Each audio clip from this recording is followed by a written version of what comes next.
Hey, welcome to our podcast today. Our title is Innovate Your Company to Success. I'm Kent Irwin. I am a life coach, a business coach, and a financial coach, and I love helping businesses to become more successful.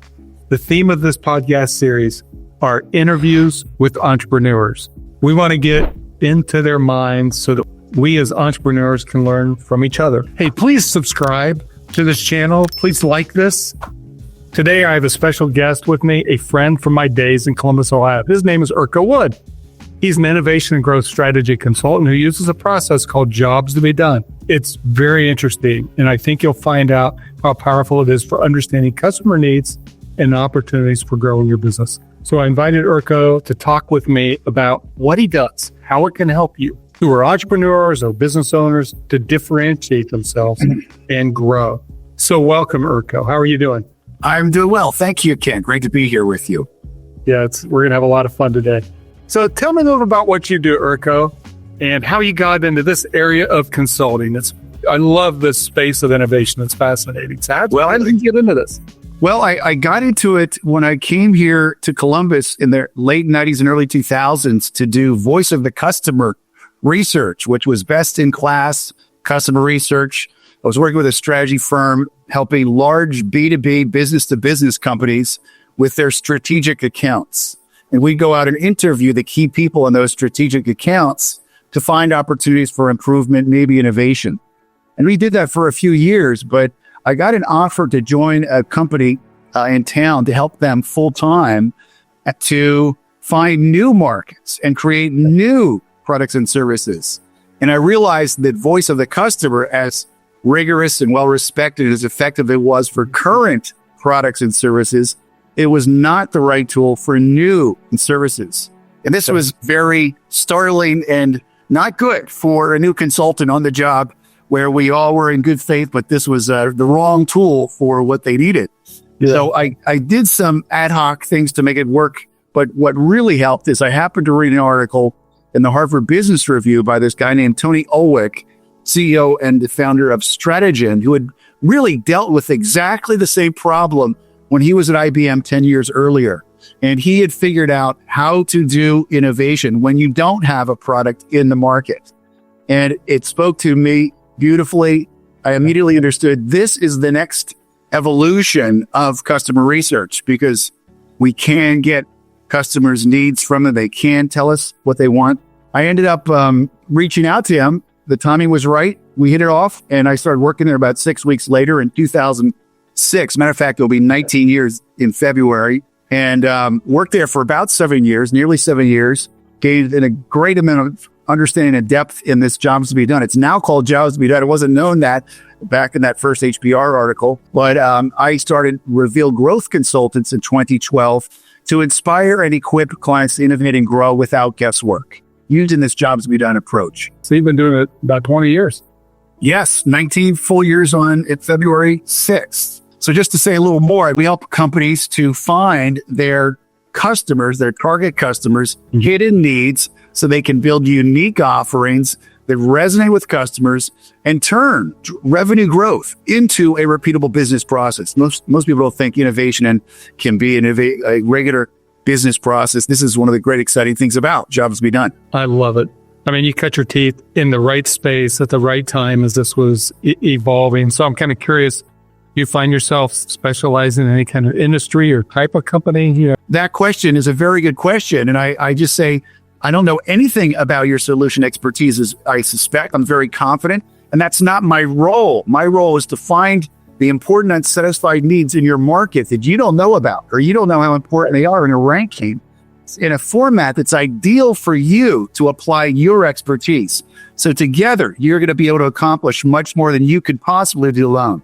Not because of my industry expertise, but because I'm a growth strategy and jobs to be done expert, which is complementary to your industry expertise. But it sounds to me like having that fresh set of eyes is actually an asset, as opposed to coming into it with assumptions, taking a fresh set of eyes and really asking the right questions so that the company can innovate and meet the needs of the customer and grow. There's definitely some of that. I would say a little more nuance to it, that it is necessary to be conversant, to be conversational with my clients' customers.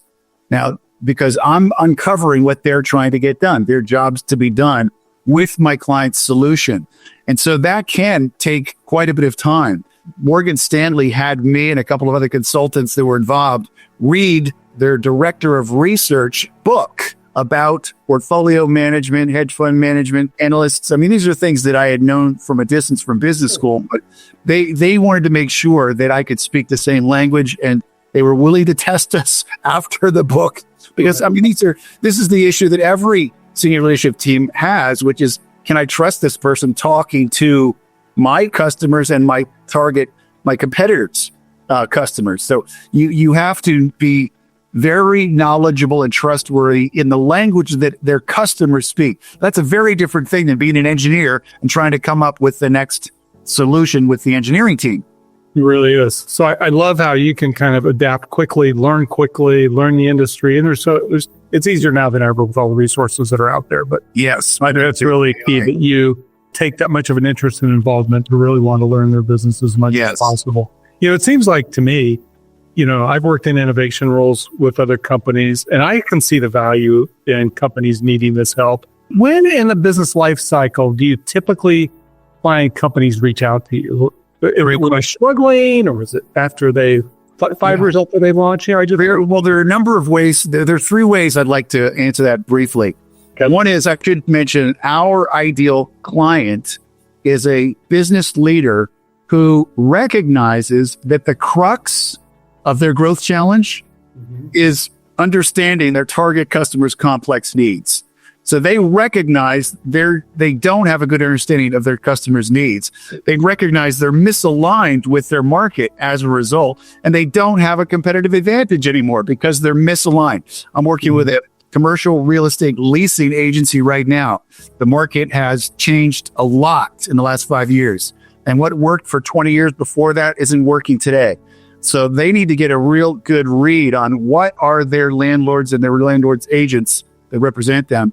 What really are their needs today so they can tweak their value proposition to meet them? It's hard to nail your value proposition if you're not sure what your customers value. And the way to nail your value proposition is to nail the job, to help them nail the job they're trying to get done, because they're hiring your products and services in mind to get a job done. That's the first thing, is to know our ideal client recognizes the crux of their challenge is understanding the customer's complex needs. Second thing is, there is, like you alluded to, a lifestyle, or I should say a life cycle, not a lifestyle, life cycle. Right. And the way I've always understood it is there's the startup phase, and in that phase is achieving product market fit. And we can do that. We do that mostly with funded. It depends on how much they want us to do it. If we're doing it, it's usually going to be a funded startup that needs expert help to get there. And I'm putting something together, Kent, that's probably worth mentioning, that we're creating a lean jobs to be done service. And I'll be putting together a PDF. It explains this further, a free webinar, a short course in the next few months. So it's something that small companies and mid-sized companies that want to try to do it themselves can learn from. But that first phase for companies is to nail the product market fit. Once that's clear and they've achieved that, then a lot of companies don't want to mess around with innovation anymore. They want to scale. The next period of years is do everything you can to run with the competitive advantage that you just created. So go to new industries, hire salespeople, blitz the marketplace with your advertising, whatever, the ways to scale might look like. But at some point, there's going to be a marginal return on those investments, and they'll realize, hey, here's an adjacent market that we really should be in. And so we'll help them. That's when I'm doing corporate stuff, that's my best customer. They recognize their sales has slowed. What was an aggressive growth path with a competitive advantage is slowing down. They need to look for other avenues to grow. That's probably my best niche. But with the lean jobs to be done, in more of helping them get the product market fit. Make sense? That makes a lot of sense.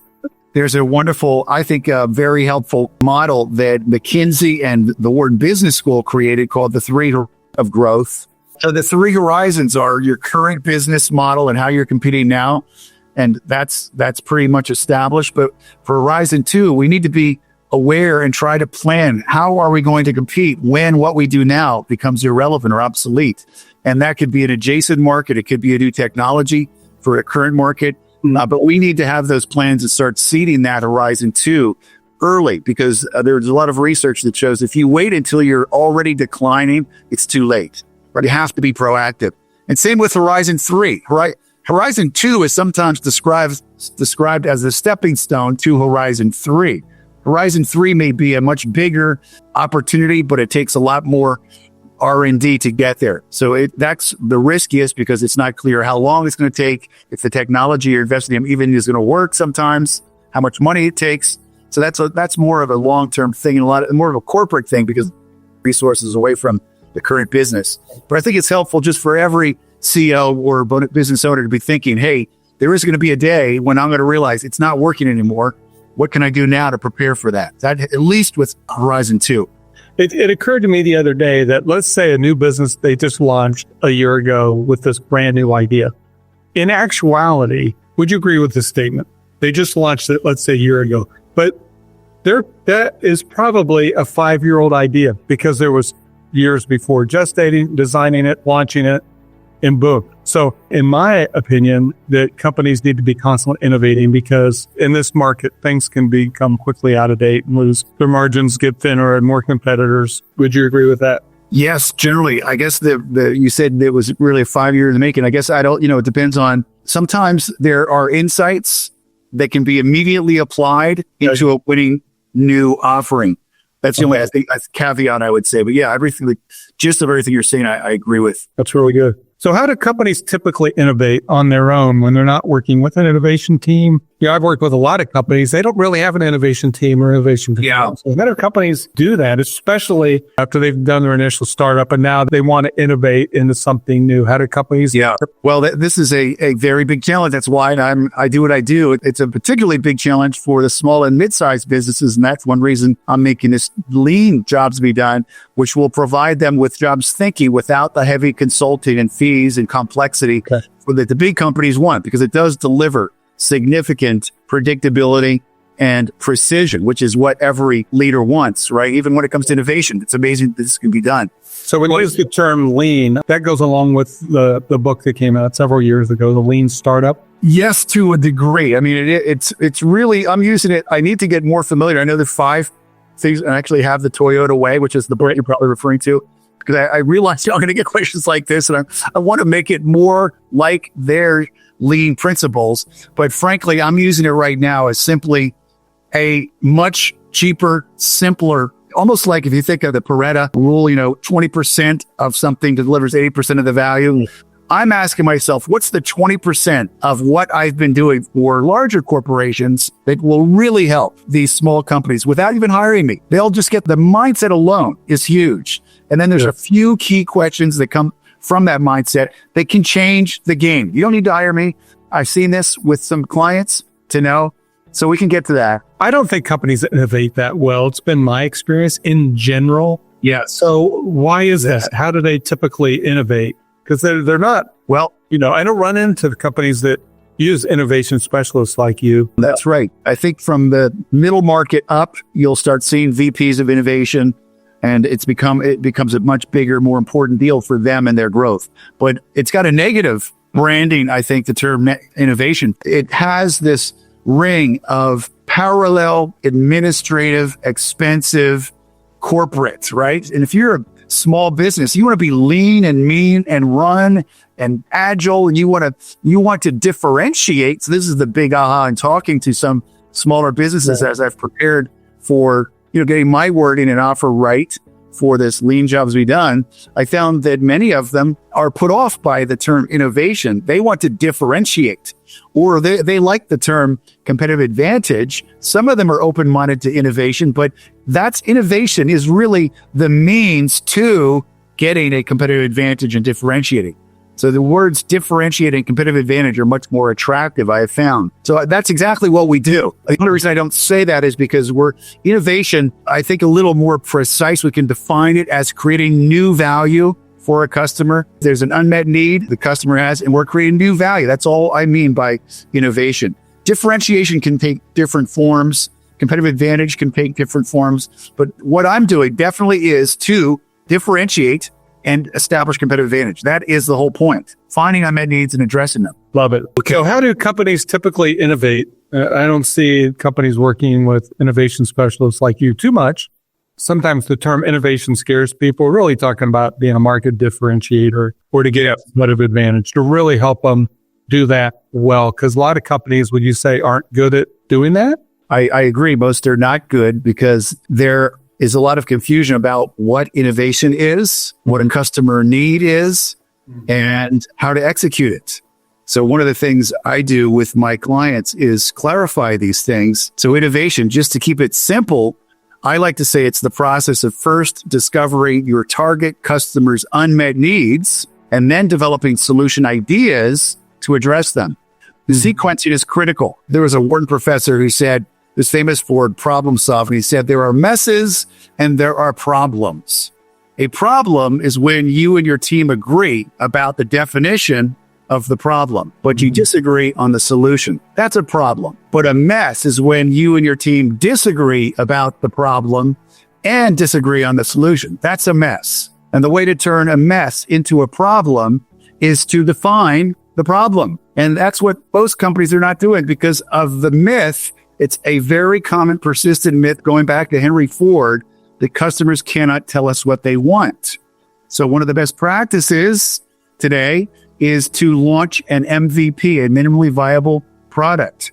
Or with design thinking, it's to, through empathy, try to understand what's going on and quickly go to prototyping. Same kind of thing.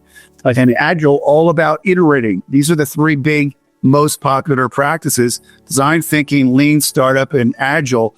And it's all about getting feedback as quickly as possible to iterate your way to success.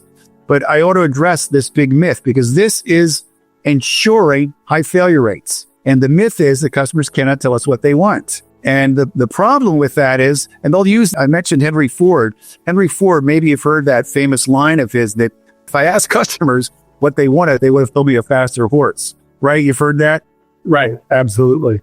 And a lot of people use that as a proof text, if you will, for this belief that customers can't tell us what they want. And it's not true, or it's only half true. It's only true if we're asking customers for product and service specifications. Of course, that's not their area of expertise. They're not mechanics. They're not engineers. They don't know. That's like the doctor asking the patient, what's the best treatment plan? So that's true. If you're asking for product or service specifications, they don't know. But that's the only half of it. If you're asking them for what they're trying to accomplish, they can't tell you how they want to feel, what they want to experience, what other related jobs they're trying to get done. In fact, they can give us virtually everything that a leadership team or product team needs in terms of the market insights to generate winning ideas with confidence consistently, because they will know, say, the top opportunities in the market before they go into idea generation. That's what we do. We find the market, we get all the relevant market and company information up front, so the team has that, and they can take those insights into their, what we call the focused brainstorming, so that they can generate ideas and get a high degree of product market fit at concept creation before development, which of course dramatically increases success rates, quickens time to market, and gives them a repeatable way, a reliable way to drive innovation and growth. So since customers can't tell you, you can't do focus groups and do all these things. There's a lot of failed things. You can get feedback from customers. What you're trying to understand for companies to have a competitive advantage or to be that really a market differentiator is, so tell me how you are able to help your clients do that. Well, I want to just make sure that my last point stuck. Please. What I'm trying to say is that it's false. It's a myth that customers cannot tell us what they want. That's a myth.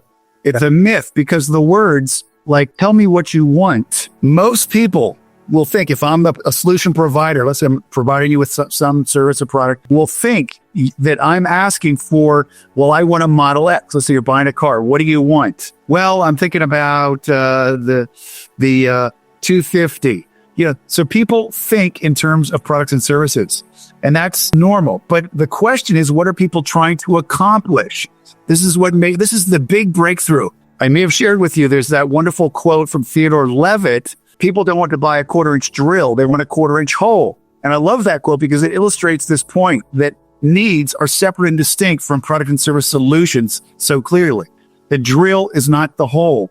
The drill is one solution, but it could be a pick or a punch or a laser or some yet to be invented tool. But regardless, solutions are separate and distinct from true customer needs, which at a high level are a job to be done, like make a whole. That's a good job statement. And notice there's no reference to a product or service, so the clients won't be constrained to current products and services when they're doing making innovation, and they're much more likely to have breakthrough innovation as a result. But the big thing that I want to point out that makes these when we capture customer needs, makes the need we capture ideal for innovation, different from anybody else out there that's doing customer interviews, is they're rigorously separate and distinct from product and service solutions. So you don't have that problem. But the number one biggest thing that decoupling does, Kent, it's not just avoid being constrained. It's that customers can now say what they want to accomplish. So it's debunking this is the big myth that has been ensuring high failure rates for decades. What I'm saying is customers can tell us what they want if we're asking them, what do you want to accomplish, rather than asking them for product or service specifications. Nobody in the other camps has been making that distinction. As a matter of fact, if you look at the three big methods, and they're all very valuable, they're all doing terrific work. Jobs to be done comes before them, precedes, and helps them, enhances them, because we're giving valid need statements. We know they're important and unsatisfied. So design thinking and agile can be much more effective. So they're not competitive, but all of those three methods, all of those three approaches were developed with this misunderstanding as a core belief. And I know this from going back to Tim Brown at IDEO, who introduced design thinking. He says, customers cannot tell us what they want. Just consider the Henry Ford quote. He said that. Eric Ries, who wrote Lean Startup, said the Ford quote, and customers cannot tell us what they want. And the Agile Manifesto, they talk about the importance of iteration from the customer, the internal customer, for software, because they don't want to presume they can't know what the customer really wants. Now, I would beg all of those situations, jobs to be done fits beautifully. If you talk to a customer, let's say an internal customer in your IT, and you're trying to build some software for them, you don't go and say, what do you want? Right. Because they're going to say, well, I don't know. What can you give me? And they'll say, well, we could use this technology to do this. Right. You need to ask that business leader, what are you trying to accomplish that's important to you, but not getting well satisfied with the company's tools right now? That's exactly what I'm asking external customers, but they're internal customers, and they're up against the same problem. If I may just put a exclamation mark with a quick story about this. I was talking to a guy who's a business leader at a big firm here in town. We were talking about this very issue. He went to their shared services IT. You know how a lot of companies share services. So they have all the business units use IT. And he was talking that my friend is a leader in one of the business units. And he was talking to another guy who is a peer in another business unit in this larger company. And the guy was saying, hey, we got IT to create an assessment tool so we can go out to customers and assess their condition and design our IT offering for them. So it's an assessment. My friend's colleague asked IT to do that, and they did it. And it was over $100,000 they had to pay shared services to get that tool. Okay. And then my friend, who was a peer and had a very similar circumstance, said, hey, so-and-so showed me what you did. Can you just, with a couple of really simple changes, make one for us too? Shouldn't take more than a few minutes. And they went, no. We start everything from scratch. We need to go one step at a time and build it one step at a time. And I was telling him, time out, that's really a waste of time. God bless them. I'm sure these people are doing tremendous things that I'll never be able to do. Right. But what the real question should be, well, Mr. Business Leader, what are you trying to accomplish? How will you measure success? These are the questions that they can build directly to. They don't have to iterate, wait for a response to is on track. That's a very slow, inefficient guessing game compared to jobs to be done. Does that make sense? Yeah, it makes sense. Sounds like the work that you do, it's foundational for all kinds of product development, all kinds of product management processes within the agile and design thinking spaces. It's because anybody can gather data, but it's gathering the right kind of data and asking questions in the right way. So we're not just getting superficial or wrong answers. We're getting jobs to be done answers. That is exactly right. That's really, I often say you have to know who your target customer is. what inputs to obtain from them, how to get them, and how to use them. Right. That's what most companies can't answer that. They don't have a good definition of what a customer need is. Right. How can you go out and get customer needs when it's not even clear what a need is? When we've talked about this before, we've talked about hidden needs. Urko, isn't that what we're talking about here, the hidden needs? Yes. How does that work? Well, that's a great question. That's something we promised to do, and there are 3 ways that we do it. Okay. One is we change the perspective. So here's the big mindset shift. We encourage our team that we're working with to shift from solution provider. We're all solution providers. We have to shift our focus from solution provider to job executor. That's your customer. So we're moving from our point of view to their point of view. All they want to do with your product or service is get a job done. So shift from solution provider to job executor. Stop generating ideas and start helping customers get their jobs done. So that's simply by doing that and then asking questions along the lines of, what are you trying to get done, Ken, in this certain circumstance where you use our product or service? That's a very different question than how can we change or improve our current product? Or I want to highlight something here. So before we get further down the road. Yes. So when I worked in product management, Urko, and some of the things you've talked about is that it's so easy. In fact, I made the mistake a lot. I was reminded quite a bit. Once you discover the problem or you think you know the problem, we wouldn't even get into the problem space maybe deeply enough. We would jump to solution. Or we would see a need in the marketplace and we would jump to solution before we spend time in the problem space, before we spend time in research, asking the questions that you're asking. So I assume you've run into the same. Oh, that is, I would say, the biggest cause of failure. We're not good. People are not good at discerning the difference between knowing an important unsatisfied need versus thinking they know an important unsatisfied need. So this is all, you may know that misunderstanding customer needs is widely considered to be the biggest reason for new product and business failure. When it turns trying to stand out from the competition, through innovation, differentiation, into a frustrating and costly guessing game. So that's what we do is we come in to help them find those hidden needs. And I was starting to talk about some of those ways we do that. This is a huge problem that people are rushing into solution space, thinking that the best way to innovate is through iteration and getting feedback. By the way, this is not what Thomas Edison did. People will also use his quote about, I didn't fail 10,000 times. I learned 10,000 ways that didn't work. That's also used as a proof text that just iterate. The fact is, I know from talking to his great grannies who wrote a book after 3 years of studying his stuff in New Jersey, he wrote a book, Innovate Like Edison. She confirmed that early on in his career, he made this mistake. He created a patent, he created a prototype, took it to his target customers, and literally within 30 seconds, they rejected it and told him why. Now, if he had known what I'm advocating, like, why are you doing this instead of that? Because they were, what he thought was wasting a lot of time. He was going to try to save them time. They would have told him what they told him after he wasted all that time, money, and resource. So you don't have to get feedback from a MVP. You can say, what are you trying to accomplish? 90 measures of success without any in mind. And then you can build your product with the knowledge you can do what they're trying to get done. You can help them get it done.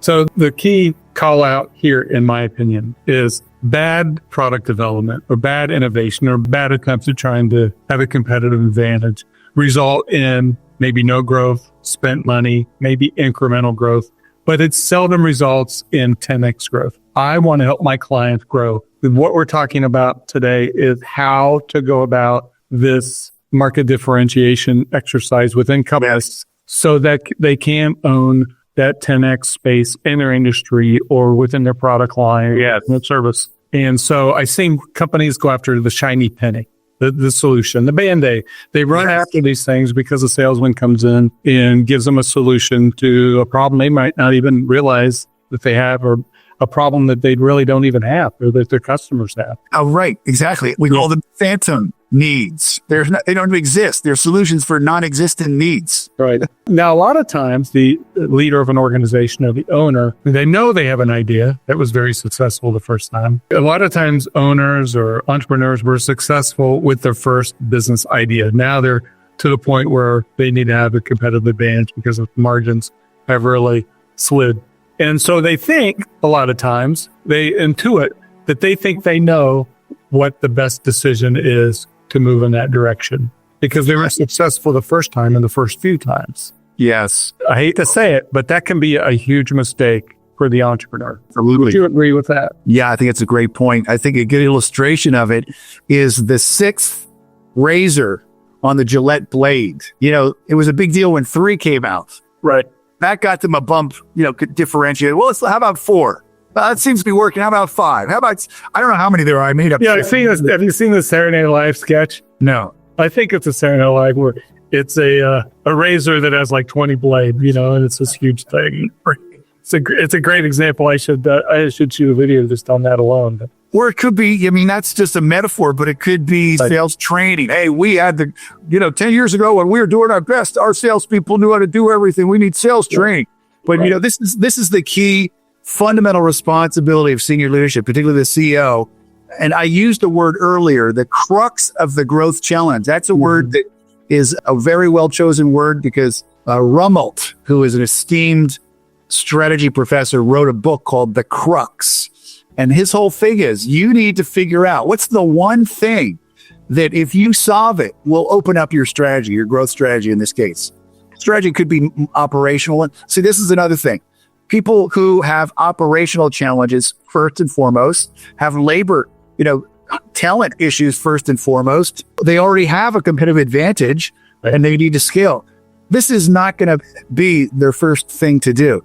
I'm helping those companies that, as I said, are in complex markets. They're misaligned. They don't have competitive advantage. And there's no way they're going to get competitive advantage until they figure out what do our customers want. And they can tell us if we ask, what do you want to accomplish? And that's what Jobs to be Done overcomes those challenges so well. It overcomes the challenge of understanding customer needs.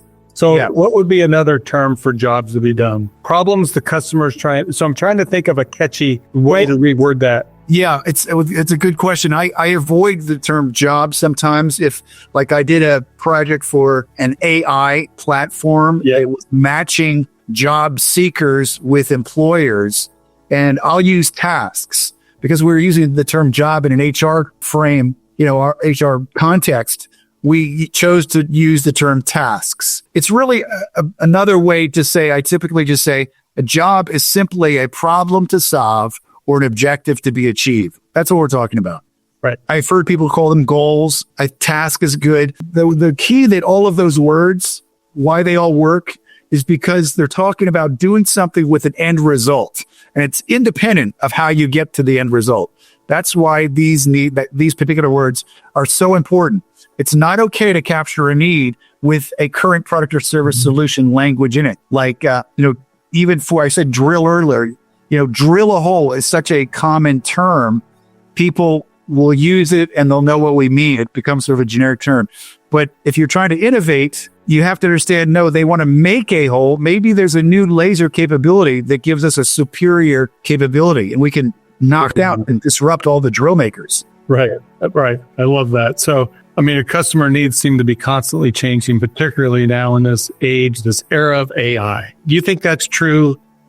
So can people really trust that the needs they uncover today will be valid in a month from now or a year from now? Oh, it's a great question. It certainly is rapidly changing. But here's the thing. There's some very important nuance here. It's not nearly as rapid as people think because, again, people are not distinguishing customer needs from product and service solutions. So if you think about it's been estimated that we all buy about 150 products and services on average. And it's every year. Yeah. Maybe some last longer than that. But so the problems will remain. The things the customers trying to do will stay the same.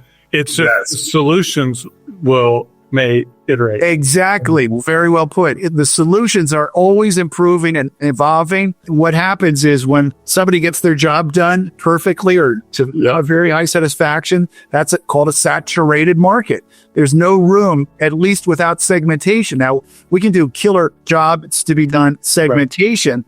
Instead of demographics, we do it based on what customers are trying to accomplish. which goes right to the heart of why they're buying the product. So it's a much better way to segment markets. It's already naturally happening because they're choosing products to get their jobs done. And it's something their competitors probably don't know about, the client competitor. But it's a huge issue that needs to be corrected. So, Urko, I think it would be really helpful for entrepreneurs and business owners to hear a story of how this went really well. Can you tell us a bit about that? Yeah, I mentioned a large recreational vehicle, so they could upgrade their line. There are other bigger companies, but I want to go to the other way, to the smallest project I ever did, literally some training and some coaching, and it was for a school.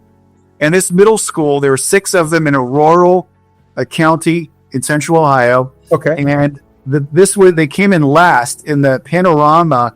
There's a panorama culture survey that everybody has to fill out every quarter. Mm-hmm. And the students filled out, the teachers and the admin. Okay. And they were dead last. And it was because some of the metrics from the students were so bad. They said they didn't feel like they mattered. They didn't feel respected. And so the principal, being a new principal, did what a lot of people did. She called a committee together and said, what can we do? And there was a pretty quick coalescing around the idea of having a pre-school home session. So they wanted the kids to come in 45 minutes early so the teachers could be with them and show them how much they're respected and how they matter. And one of the teachers had seen me speak, knows me, knows about jobs to be done. He realized, whoa, we don't even know the problem yet. So he reached out to me, got me involved with them, and they realized, okay, well, maybe we can talk to some students. So for example, this teacher went out and had a sign at recess where they were playing games and basketball and just said, what's it mean to matter? And kids came over and started talking. He was a popular teacher, and they started telling him. Another day was, what's it mean to be respected? They came over, and the teachers actually know the students very well. But rather than try to get into their heads, again, shift from product supplier or provider to job executor. The students the teachers thought they knew the problem, and they didn't know. This is where they jumped to solution. Most companies go wrong right here. So instead, they recognize, okay, we know what it looks like now. We know what the students consider being respected, feeling like they mattered, and they made some slight adjustments. And the next survey was the next quarter. They went from last to first. Another one, there's a significant private airline that I work for, and they wanted to break into the business community. There are over 500 planes. Maybe I should talk more about small companies. I think you already talked about a small. So tell me about this. Well, this one, they had tried to get access to the target customers are C-level leaders who fly frequently for work on company-owned jets. Okay. There are about 500 plus companies that have their own jets, their own hangars, their own pilots, very expensive. And this company offers a fractional option, and they were serving leisure, high net worth individuals. They recognize this is a huge market, but they couldn't penetrate. They know how to gain access or what to ask if they did gain access to these level leaders. So that's when they asked me to come help. There's some special ways I won't get into now about how to gain access to those very well-guarded executives that often don't do interviews, don't do surveys, and you can't talk to them. That's their gatekeeper's line.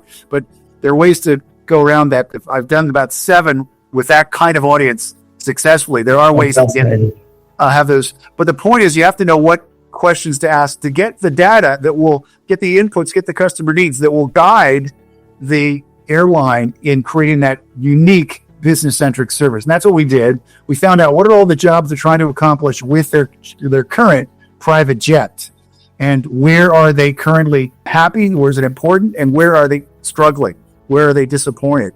We were able to highlight those that we felt were important unsatisfied needs, as well as all of the important needs, because they have to match all the important needs, even if they're well satisfied, as well as differentiate with the important unsatisfied needs, if you follow me. Yeah. We gave that all to them, strictly qualitative, about 25 interviews, but there's some ways to do that even with qualitative. And it helped them to create a unique business-centric service with premium pricing, which was great because they're already free premium pricing. So that was but it shows that when you know how to create value, you know the specific way that this customer creates value and why it's important to them, it's appropriate to charge that money for that thing. At times, I'm not talking about gouging, simply understanding you're creating more value than their private jet provides in some cases. Absolutely. And if you solve it in the right way, Yes. they'll pay for that service to solve that problem. Yeah. There's one more that might be of interest. This is small business too. Okay. So we're talking a lot about market differentiation, competitive advantage. So can you tell me a story that might illustrate how you were able to help business with your jobs to be done approach? Yes, absolutely. Another one is one of my favorites. It's a regional accounting firm. And here in Central Ohio, a lot of the national players were coming in and lowballing all of the homegrown accounting firms because they wanted to get the tax and audit work. You may know that about 85% of revenue for most accounting firm comes from just two services, the tax and the audit work. Yep. And they're compulsory, they're compliance work. So it's hard to differentiate or create more value when people don't even want to pay their taxes or don't want the audit in some cases. So, but they recognized they weren't going to reach their revenue or profit margins given the market conditions. These smaller firms in Central Ohio that were This regional accounting firm, their partners got together. They generated a lot of good ideas, but when they looked at them, most of the vast majority were ways to do pretty much what they're already doing a little better rather than something different. And that's when they reached out to me and said, how can you help us find and capitalize on new market opportunities? Okay. And the way to do that is first you have to define the market to know who you're going to talk to. And fortunately, they knew their target customers really well. It's CEOs and CFOs in small, mid-sized companies. That's their target market. CEOs, CFOs, and mid-sized, privately held companies. That's where it is. And so what their capability is, you want to match their capability, understand what they could do. We decided it's any finance or accounting task. This would be, I use the word task to avoid confusion. So any finance or accounting related task that the CEOs and CFOs are trying to get done in the course of their work were potential opportunities for this firm. So that's what we interviewed 24, in this case, 12 CEOs, 12 CFOs, 12 current customers, 12 target customers. It's a great way to open the door with target customers. You're like me, go in there and make an introduction. I love information, because if you only talk to customers, it's a biased sample. It's very helpful to know why they chose their competitor, their provider. But we found about 36 different finance and accounting related jobs. And again, those that are important and unsatisfied are opportunities. Every important unsatisfied job to be done is a potential new market. And out of that research, we helped them to select which of the opportunities were attractive to them. And then we led them through a focused brainstorming to devise solution ideas that addressed those selected opportunities. And some of the solutions were 2 new service lines. That was great for the associates as well. This was one of the objectives of the program, to make a new career track beyond just tax and audit. So 2 new service lines, succession planning, and what they called internal performance management, because there was a lot of operational accounting within these firms that really could use some help being tightened up, doing them more professionally. Are we talking about helping companies measure their verticals, their KPIs, their success? Yes. It was the closing the books faster, better, knowing the profitability of stores or a product line. It was a lot of the things that are covered under cost accounting, which are internal costs, so that management can manage their resources within the company. Not an outward-looking accounting audit. It's an inward management tool. I love it. Yeah, I talk to companies about that often, and it's not unusual to companies, when you start having that conversation, they don't know the answer to that. They don't know where their costs and their profits are. And what exactly. And that came out in the interviews, and that's why it was a new service line. They also saw the opportunity to buy a cybersecurity firm, because everybody's concerned about cybersecurity of their clients' financial information.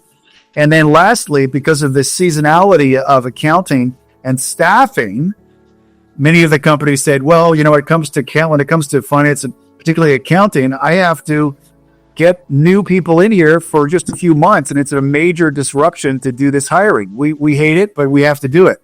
So they did a joint venture with a staffing firms that specialized in accountants. So these were great ways to drive revenue in new markets. Understanding that everyone that's important, unsatisfied, every one of those jobs is a potential new market. Those are great examples. Those are great stories. And there's one last thing there, Kent, that's kind of interesting. You know, the people I worked with at that accounting firm are very creative, but it's kind of interesting that an accounting firm would be an exemplar for innovation. They really are. But you know why? I would say also another key reason is because when you do jobs to be done, you're defining the problem. Every creative act has two parts. It has an unmet need, either perceived or real, and a new way to address that unmet need. And so when we talk about creative people are necessary, Right. it's not true. The best creativity trigger is defining the customer need well. So you're halfway there. It's sort of like a well-defined problem is half solved. Same Right. thing here. A well-defined customer need is half satisfied. So the reason they were so effective, yes, they're creative people, but virtually everybody in business, if you're successful in business, you have the creativity needed with a well-defined problem. That's very simple to decide, oh, that's what they want us to do or need our help with. We can do that. That's a really cool mindset shift about the creativity of an industry. Normally, people wouldn't think, all right, the most creative. And, you know, in my experience in business, some of the most creative and successful entrepreneurs come out of the engineering world. Yes, exactly. And kind of Elon Musk. different ways of they're able to look at things differently and do critical thinking and analysis and then think of creative ways to approach solutions. So yeah, that's really interesting. Well, and this is also so helpful because I mentioned the role that we play with our clients is so important. And if you have an engineering team, they are terrific at knowing exactly what the customer is trying to get done so they can apply their engineering skills and abilities, not to marketing, but to this engineering problem that we're presenting them because we've talked to the customer and put it in highly actionable words for that engineering team to act on. But the end result of all this kind of process, you know, looking down the road, so the problem's been identified, the solutions have been vetted out, and now we're going live, and now you have sales team or customer service people. Now you have something to craft a story around. You have something to cast a vision. You have something to train your personnel on that they're going to communicate with their clients about because they're talking about problems. They're talking about the right solutions. And all of a sudden things are starting to resonate. So it isn't just from what I'm trying to say is it flows through the entire business process. It transforms businesses when they go through this, not just certain. You know, that was a great insight. I'm so glad you said that because ultimately what we're doing, what we're trying to do, anybody that's doing jobs to be done, what they're really accomplishing is getting a much better, more accurate, comprehensive set of customer insights, customer needs. And that impacts every part of the business that's customer facing value creation. Focused. And when I see companies focus this way on the right customer needs, on the right problem space, they grow 10x, you know, they become much more effective. And talk about market differentiation, talk about competitive advantage when they transform the entire culture and their meeting needs. Was one other thing about 10x. I love you bringing that up because when it comes to jobs to be done, there's been some very significant research that Nielsen, the company, I think they're like the ad company, did. They looked at over 22,000 products that were launched between 2012 and 2016. And I think it was like less than 1%, only 94 out of that 20, whatever that fraction is, 94 of 22,000 were able to achieve 50 million in the first year in sales. And then again, at least the second year, some went on more. But that was the minimum. They wanted to look at the absolute elite performers. So these 94 had at least 50 million for 2 years. And when you looked at them, they were a hodgepodge of industries and different products and services. But the one thing that they all had in common is that they nailed the customer's job to be done. It was an unsatisfied job to be done before, and the job was not getting even addressed in some cases, and they nailed it. So, and when you look at, say, 10X, if you're familiar with that book by Ben Hardy and Dan Sullivan, 2X is easier than 10X, exactly, by Dr. Benjamin Hardy and Dan Sullivan. Yep. Yes. And they're focusing, there's one case study in particular where they're focusing on who are the people that really value what we do. And they ended up getting rid of 99% of their customer base because this 1% really loved what they do. They weren't concerned about cost, and they were able to double their business in a couple of years from, I think it was like 13 or 14 million to 30 some million, because they knew where they're really nailing the job for that group of people better than anybody else could. Right. So most of us have heard that this kind of innovation space, this trying to arrive at this competitive advantage, it's a messy process. It's complex and it kind of scares people away. How would you answer that objection? Yes. Well, this is largely a misbelief. The problem, I think it helps to think of market risk, innovation risk has two key parts. Okay. There's market risk, which is the risk that people won't buy what you make because you misunderstood their needs. And then there's solution risk, or some people call it technology risk, which is the risk that you can't make what people want. Now, it varies depending on the industry or even within a company based on the project. Okay. If I mentioned Airline, if you're an airline manufacturing company trying to create an electric battery, that's going to be a very heavy technology risk. It's not going to affect the people's experience, hopefully. So you're not going to have an adoption problem or miss the mark if you can get the plane powered with electrical power.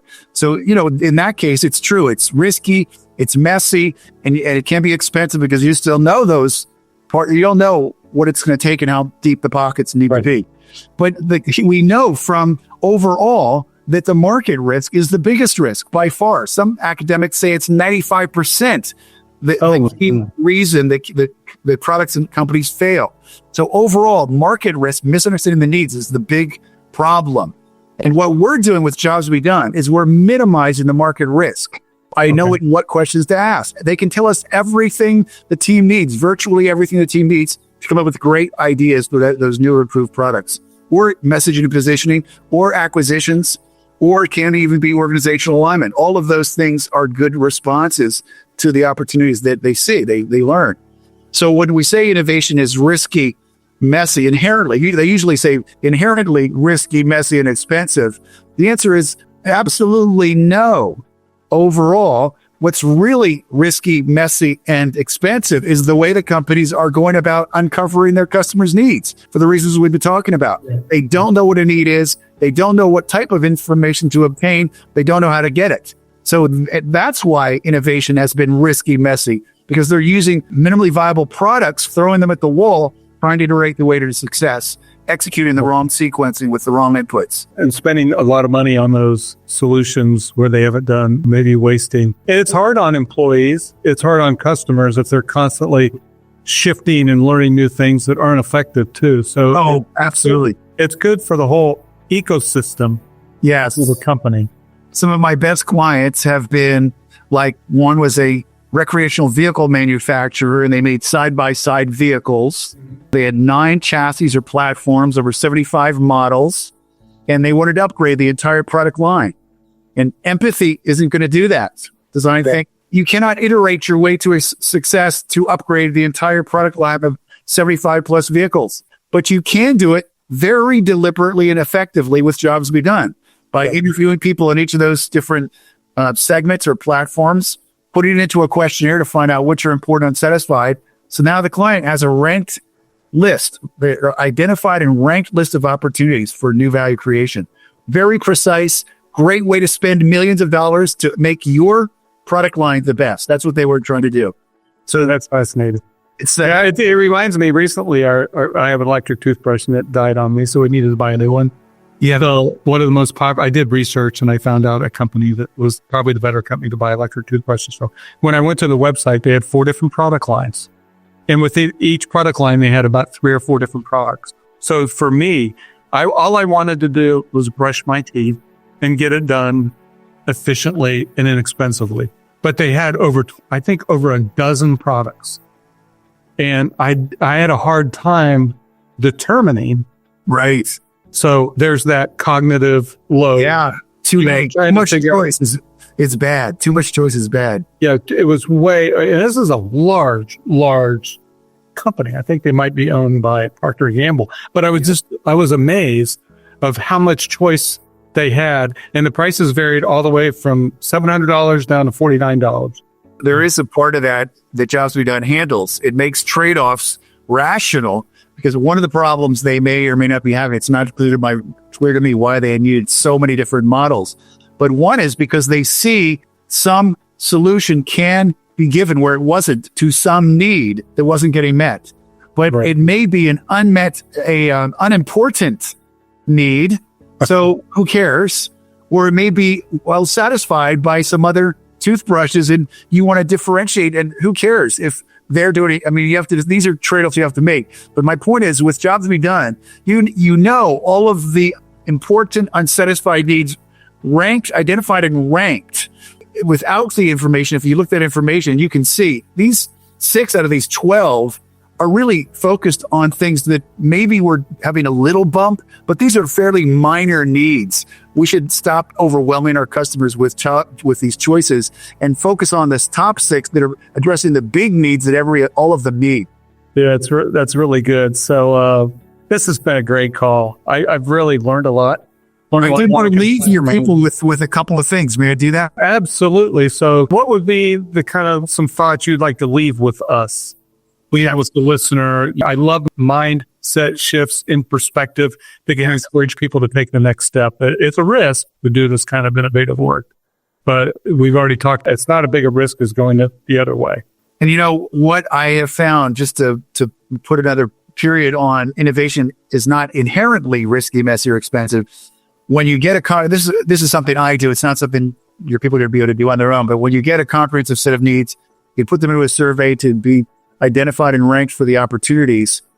And then you can choose as a team to only pursue those opportunities that are very clear, low risk, very clear implementation because you're doing something very similar, and very cheap, very inexpensive to do it.